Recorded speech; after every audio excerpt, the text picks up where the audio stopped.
Selain kita bersyukur kepada Allah Subhanahu wa taala, kita dipertemukan kembali, berkumpul kembali dalam majelis kopi ngaji.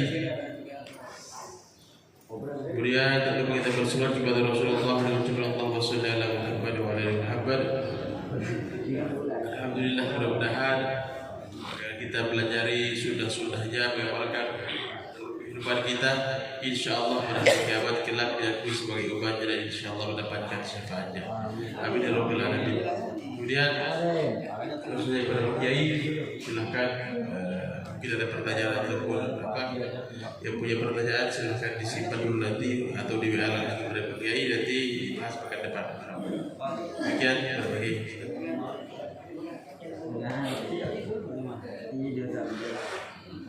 Bismillahirrahmanirrahim.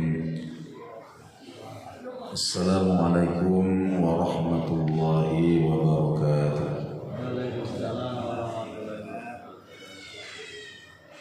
Alhamdulillah, wassalatu wassalamu ala sayyidina Rasulillah Muhammad ibn Abdullah wa alihi wa sahbihi wa man amma ba'du. Subhanaka la ilma lana illa ma 'allamtana innaka antal alimul hakim. Wa la haula wa la quwwata illa billahil aliyyil azim. Ma'asyiral muslimin wal muslimat, bapak-bapak, saudara-saudara sidang jamaah subuh majelis kopi ngaji rahimahullah. Tentu subuh hari ini sebagai hamba yang teramat sangat berkebutuhan kepada penciptanya, yang tidak bisa mandiri, tidak bisa berdiri sendiri, senantiasa berhajat kepada penciptanya. Marilah kita selalu mengaitkan jiwa kita, menyambungkan diri kita dengan pencipta kita. Dan salah satu cara yang paling banyak faedahnya itu adalah dengan mengucapkan banyak-banyak mengucapkan alhamdulillah. Alhamdulillahi ala kulli halin. Segala puji adalah milik Allah dalam segala suasana, dalam setiap kondisi, kecuali dua, yaitu kekafiran dan kezaliman. Selain itu alhamdulillah. Lapar ya alhamdulillah, yang penting tidak kafir, tidak zalim. Lagi bokeh ya alhamdulillah, yang penting tidak kafir, tidak zalim. Lagi bertengkar sama istri ya alhamdulillah, yang penting tidak kafir, tidak zalim.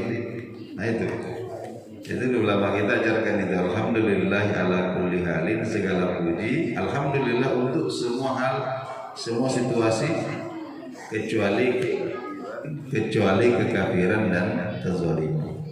Jadi kalau kafir ya jangan alhamdulillah, zalim jangan alhamdulillah. Jadi orang korupsi itu kan zalim ya. Terus kok dia bilang alhamdulillah, itu namanya itu namanya mengejek, mengolok-olok Allah Subhanahu wa taala. Sama orang mau makan yang haram kemudian baca basmalah. Mau apa? Mau nyabu bismillah. Mau mabok bismillah. Wah, nomor itu bisa murtad itu. Pesan nomor. Pesan nomor bismillah. Wah, kacau nih. Jadi tidak boleh. Minimal itu ada adab seperti ini, bahwa bapak saudara-saudara ini perlu kita perhatikan betul. Kapan bismillah, kapan alhamdulillah. Yang paling sering disalahgunakan itu insya Allah. Jadi insya Allah ini seringkali dijadikan sebagai basa-basi pergaulan. Bahasa basa-basi pergaulan untuk menghindari ketidakenakan. Saya mau bilang tidak enak juga, jadi saya bilang insya Allah saja. Padahal tidak ada niatnya untuk tidak ada. Jadi ada undangan, Pak datang besok ya. Padahal tidak ada niat pergi, tapi ngomong insya Allah. Padahal dia sudah memastikan bahwa dia tidak pergi, kemudian dia mengatakan kalau Allah berkehendak saya berangkat. Ini tak benar. Ini dosa besar kan? Jadi bilang saja ya mudah-mudahan. Jangan bilang. Jadi kalau tidak ada niat untuk menepati janji, untuk menepati undangan, menepati janji, jangan mengatakan insya Allah. Paling sering ini anak-anak ini kita apa namanya dalam tanda kutip kita tenangkan hatinya, itu bahasa halusnya. Tapi bahasa kasarnya itu kita bohongi dengan mengatakan insya Allah nanti. Padahal tidak ada niat. Nah yang begini-begini nih, jangan sampai kita biasa-biasakan. Baik bapak-bapak, ibu-ibu, di hari Jumat ini ada 2 hadis Nabi Sallallahu Alaihi Wasallam.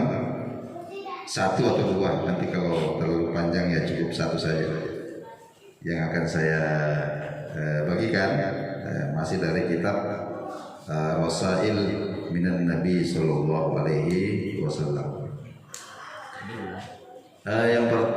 Ini hadis yang kedua ya, yang kemarin Jumat kemarin hadis pertama, mudah-mudahan masih kita ingat. Sudah ada pengaruhnya ibu-ibu di rumah.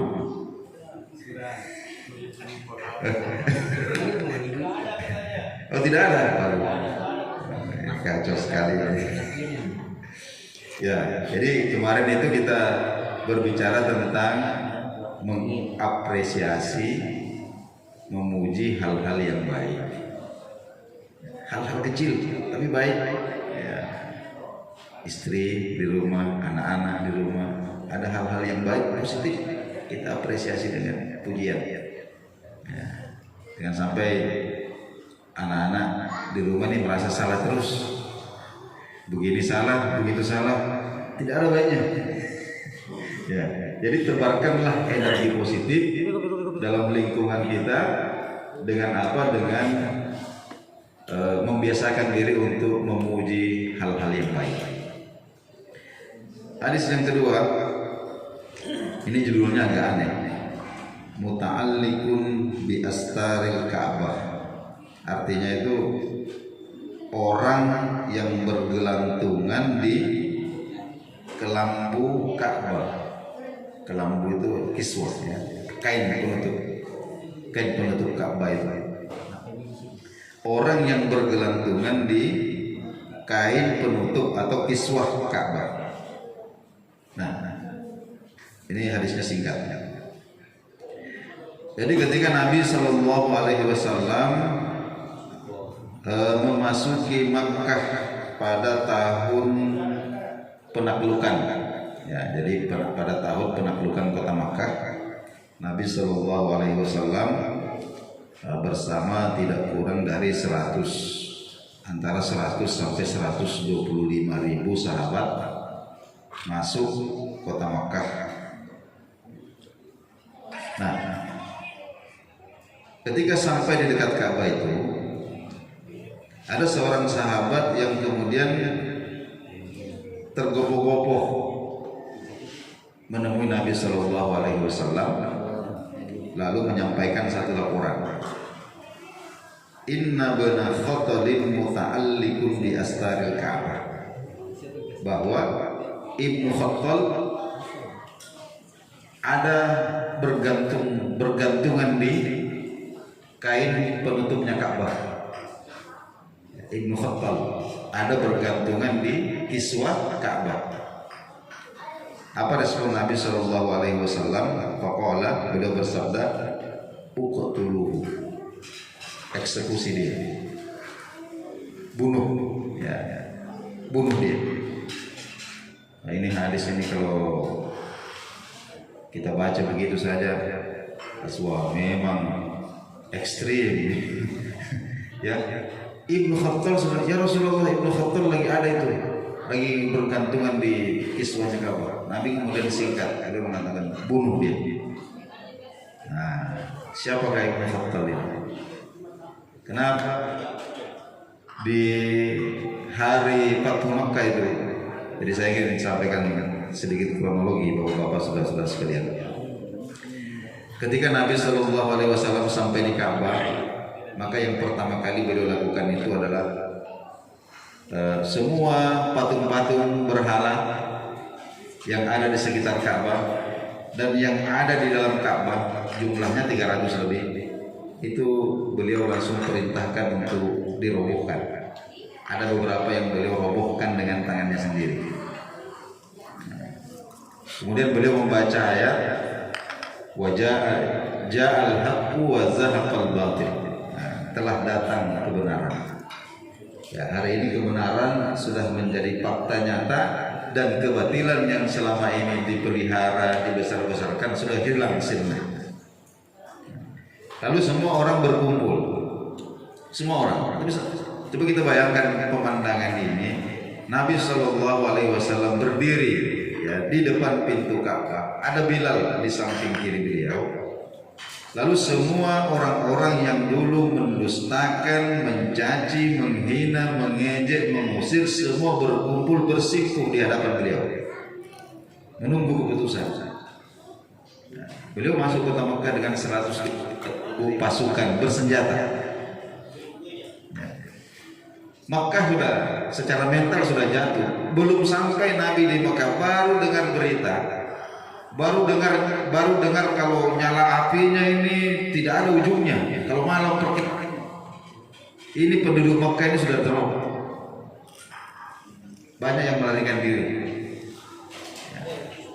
Jadi ketika itu kemudian orang-orang berkumpul bersimpuh di hadapan Nabi. Kemudian Nabi bertanya kepada mereka, saudara-saudara, menurut saudara-saudara saya ini orangnya seperti apa? Gitu. Ya. Kemudian mereka mengatakan, ya Muhammad, engkau ini orang baik, bapakmu juga orang baik, kakekmu semua ini orang-orang baik semua, penyantun, pemaaf, dan lalu mereka bilang Nabi berbohong, pendusta, pendongeng, dukun, macam-macam, tukang sihir. Ya. Tapi hari itu mereka mengatakan engkau orang baik. Dari bapakmu sudah baik, kakekmu baik. Nah, kemudian Nabi mengatakan, sudahlah, kalian semua bebas. Antum tulaqah. Hari ini kalian semua bebas, silakan. Nabi maafkan semua. Tapi ada satu orang ini, namanya Ibnu Khattal. Nabi mengatakan eksekusi dia. Ya, bunuh. Siapa Ibnu Khattal ini? Nah, baik. Kita ceritakan sedikit Ibnu Khattal ini. Ibnu Khattal ini pada awalnya masuk Islam dan secara zahir dia sahabat yang baik ketika itu, bisa dipercaya. Sampai diberikan amanah oleh Nabi Shallallahu Alaihi Wasallam untuk menjadi petugas pemungut zakat, amil. Nah, jadi diangkat menjadi amil, dikirim ke Yaman, ya, dikirim ke Yaman untuk mengumpulkan zakat bersama satu orang sahabat yang lain. Sampai di Yaman, zakat sudah terkumpul, kemudian dibawa pulang, mau dibawa pulang ke Madinah. Nah, di tengah jalan Ibnu Khattal ini melihat gelimangan harta yang banyak ini, unta-unta yang banyak, kambing-kambing yang banyak, ada emas, ada perak, macam-macam. Lalu tergiur untuk menguasai zakat ini untuk kepentingan pribadinya. Jadi temannya itu dia bunuh temannya itu di tengah jalan. Lalu kemudian semua harta zakat yang diperoleh dari Yaman ini dibelokkan ke Mekah. Jadi tidak sampai di Madinah, hanya sampai di Mekah saja. Dibelokkan ke Mekah, lalu kemudian dia menyatakan dirinya murtad di depan penduduk Mekah dan mulai menghina, mengejek, mencela Nabi Shallallahu Alaihi Wasallam. Ya. Tidak sampai di situ saja, karena dia punya uang banyak, akhirnya kemudian dia bikin usaha apa ya? Kalau hari ini kita bilang apa ya? Diskotik ya, tempat hiburan malam. Nah, begitu. Dia bikin usaha tempat hiburan malam dari apa? Dari uang zakat yang dia curi itu. Kemudian apa lagi? Dia mendatangkan dua, kalau bahasa Arab umumnya itu bilang agania. Kalau hari ini kita bilang biduanita. Jadi dia datangkan dua orang biduan perempuan. Lalu di apa namanya? Setiap malam di rumah hiburannya itu, ini dua penyanyi ini sudah diarahkan, itu isi nyanyiannya itu tidak lain dan tidak bukan itu celaan kepada Islam, hinaan, ejekan kepada Nabi Muhammad SAW dan istri-istrinya. Itu setiap malam konser itu materinya itu. Dan itu sampai kepada Nabi Shallallahu Alaihi Wasallam. Nah, ketika Nabi menaklukkan kota Makkah, Ibnu Khattal ini mau sembunyi tapi tidak tahu di mana. Dia mau sembunyi. Akhirnya dia merasa bahwa kalau saya di Ka'bah, nah, Ka'bah ini kan tempat yang suci. Tidak mungkin Nabi akan menghukum saya di sini. Itu pikirannya. Pikirannya seperti itu. Tapi apa yang terjadi? Ya, sampailah kita kepada hadis ini tadi. Itulah Ibnu Khattal itu. Nabi kemudian mengatakan, ya, bunuh dia. Di mana dia eksekusi? Bahwa bapak saudara-saudara kalau sudah pernah ke tanah Makkah, Ka'bah itu antara rukun Hajar Aswad dengan rukun Yamani itu. Nah, disitulah Ibnu Khattal itu dieksekusi, dipenggal kepalanya. Di situ tumpahkan darahnya di situ. Disaksikan oleh ribuan pasang mata. Nah, apa pelajaran yang bisa kita petik di situ? Bahwa pintu maaf itu harus kita buka selebar-lebarnya, tapi ada hal-hal tertentu, yang seseorang itu harus berdiri untuk membela kehormatannya supaya tidak direndahkan. Jadi coba kita bayangkan apa yang dilakukan oleh Ibnu Khattal itu. Yang pertama, dia menggelapkan zakat. Ya, ini jelas kejahatan. Ini tindakan kriminal. Yang kedua, dia menyatakan dirinya ini murtad secara terang-terangan. Ini secara politik ini juga fatal. Kemudian yang ketiga, dia membunuh orang Islam tanpa alasan yang hak. Jadi dia membunuh rekannya, sesama pengumpul zakat, karena ingin menguasai harta zakat. Kemudian dia mengorganisir, katakanlah apa yang kalau hari ini kita sebut sebagai pencemaran nama baik. Pencemaran nama baik melalui media-media yang tidak benar. Itu sebabnya. Jadi hampir semua orang itu dimaafkan oleh Nabi Shallallahu Alaihi Wasallam ketika hari penaklukan kota Makkah, tapi Ibnu Khattal ini tidak dimaafkan. Kenapa? Karena apa yang dia lakukan ini bukan sekedar kesalahan, tapi ini adalah kejahatan, dan kejahatannya ini berlapis-lapis. Nah, ini yang harus kita sedikit memiliki sense ya, untuk bisa membedakan mana yang bisa kita maklumi dan mana yang tidak bisa kita biarkan. Ini kadang-kadang bias nih, bias. Ada hal-hal yang semestinya kita maklumi, kita maaf, kita gampangkanlah perkara-perkara seperti itu, tapi justru kita keras sekali di sini. Nah, tapi ada hal-hal yang mestinya kita berdiri tegak, bahkan kalau perlu nyawa kita itu dipertaruhkan, tapi justru kita diam. Kenapa? Karena ini tadi bias ini, mana yang bisa kita maafkan, mana yang bisa tidak bisa kita maklumkan. Saya berikan contoh Bapak Saudara sekalian, dalam kehidupan kita sehari-hari. Itu kalau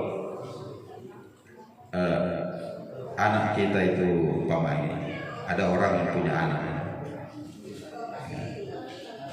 dikasih uang jajan 20.000 uang jajan. Tapi dikasih itu karena tidak ada uang kecil. Sebenarnya mau dikasih 5.000, tapi karena tidak ada uang kecil, ada aja uang 20, ini dikasih uang 20.000. Nah, ini uang 20.000 ini. Ingat ya, jatahmu di situ cuma 5.000 saja. Kamu harus kembalikan 15.000. Nah, pulang-pulang sekolah ternyata tidak ada yang kembali, habis. Biasanya ini mamanya di rumah ini marah besar. Oh, ini macam-macam lah dikata-katakan. Kamu korupsi. Ya, itu mencuri loh. Itu ya, seperti itu. Tapi seringkali anak kita ini sudah SD kelas 5, kelas 6, bahkan sudah SMP, bahkan sudah SMA, tidak bangun sholat subuh, kita tak marah sama sekali. Tidak marah, biasa.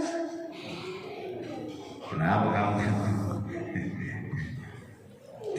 Coba kita bayangkan dua perkara ini Bapak-bapak saudara-saudara sekalian. Satu ini perkara dunia, uang 15.000. Boleh jadi anak kita itu mungkin jatahnya 5.000, tapi dia belanja 15.000. Dia belanjakan 20.000. Kenapa? Karena mungkin ada temannya yang ketika dia masuk di kantin, ada temannya yang berdiri di pintu kantin itu tinggal macam pengen temu anak kita ngajarin sini, saya traktir. Barangkali seperti itu. Boleh jadi. Kadang kita tidak klarifikasi, langsung marah saya. Ya. Tapi yang satu tadi ini yang tidak bangun sholat subuh dan tidak kita bangunkan. Padahal ini anak sudah balik, sudah sunat. Ya. Sudah balik. Dia sholat subuh, dia tidak sholat subuh, tapi kita tidak ada respon, tidak menunjukkan satu bentuk ketegasan. Tidak boleh begitu. Kalau kau ulangi besok lagi saya pukul kakimu. Nah, ini contoh. Atau saya stop uang jajan dulu, kau tak dia usah sekolah dulu. Kalau kau belum, itu contoh itu. Mana yang kita harus tegas, mana yang ada kesalahan-kesalahan yang sebaiknya kita berlapang dada, sudahlah kita. Tapi ada hal-hal yang harus kita perhatikan, harus kita respon, supaya orang yang melakukan kesalahan itu punya batas bahwa sampai di sini, lebih daripada ini hati-hati. Nah, seperti itu. Ini mungkin pelajaran yang kita petik dari hadis yang singkat ini. Mudah-mudahan bermanfaat Bapak Ibu sekalian. Silahkan menikmati hidangan yang telah disiapkan. Mudah-mudahan semua yang melibatkan diri di dalam kegiatan ini, ya wabil khusus apa yang kita nikmati, ada kue, ada nasi, lengkap semuanya. Ya, airnya ini mulai yang putih sampai yang merah, yang hitam, ini ada semua. Alhamdulillah ala kulli hal. Kita akhiri. Wassalamualaikum warahmatullahi wabarakatuh.